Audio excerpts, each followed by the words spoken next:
We'll add two rational expressions in this exercise, and then we'll simplify if possible. The expressions are 16 plus x over x cubed, and we're adding 7 minus 4x over x cubed.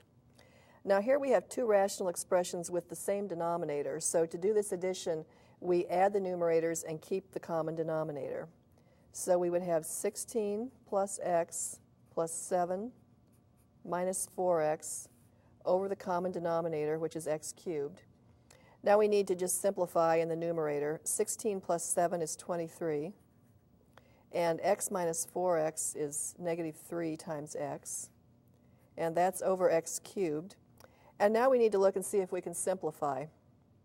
I can't factor the numerator, and the numerator and denominator have no factors in common. So this is the simplest form of this sum, 23 minus 3x over x cubed.